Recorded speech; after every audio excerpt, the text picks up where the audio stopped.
দীর্ঘদিন ধরেই বাংলাদেশের চলচ্চিত্র শিল্পে ব্যবসা নেই বললেই চলে।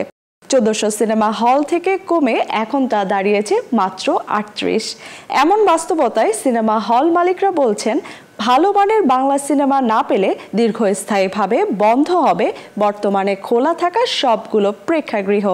সম্প্রতি বাংলাদেশ চলচ্চিত্র প্রদর্শক সমিতির বার্ষিক সাধারণ সভা শেষে সাংবাদিকদের হল মালিক সমিতির নেতৃবৃন্দ 5টি সিদ্ধান্তের কথা জানান। বলেন, খুব দ্রুতই সহজ করতে হবে সিনেমা আমদানির নীতিমালা। শুধুমাত্র ঈদ কেন্দ্রিক বড় বাজেটের সিনেমা মুক্তি পেলে অল্প সময়ের মধ্যেই সারা দেশের সবগুলো সিনেমা হল বন্ধ হয়ে যাবে।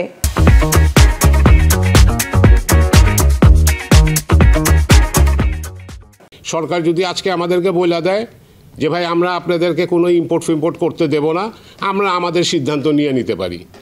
যার পোষাবে সে চালাবে, হল খোলা রাখবে, যার পোষাবে না সে হল বন্ধ করে দেবে। আমার কথাটা একেবারে পরিষ্কার। আমরা জানতে চাই সরকারের কাছ থেকে যে তারা সিদ্ধান্তটা আমাদেরকে দিয়ে দেয়।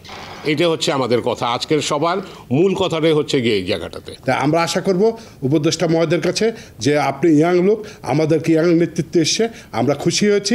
আমাদেরকে বাঁচানোর জন্য আপনি একটি পথ তৈরি করে দেন যাতে হলগুলো খোলা রাখতে পারে। তা না হলে আমাদের সিদ্ধান্ত দেন, আমরা হলগুলো বন্ধ করে দিই। পুষ্পা ছবিটা যে চলতো তাহলে কিন্তু আমরা অন্তত টিকে যেতাম। তাহলে আরও যেসব সিনেপ্লেক্স তৈরি হচ্ছে এগুলি কিন্তু ধারাবাহিকতা বজায় থাকতো। কিন্তু এখন আবার কিন্তু সিনেমা হলের সংখ্যা নেমে আসছে 40-50টাতে। খালেক ভাইয়ের মতো আমিও সিদ্ধান্ত নিয়েছি, সরকারের সাথে আমরা যে আলোচনা করব, সরকার যদি আমাদের সুযোগ সুবিধা করে দেয় তাহলে সিনেমা হল চালু রাখবো, না হয় 2 জায়গায় 2টি কমিউনিটি সেন্টার করে দিব। সিনেমা হল থেকে অনেক গুণ বেশি আমার এখানে আয় হবে।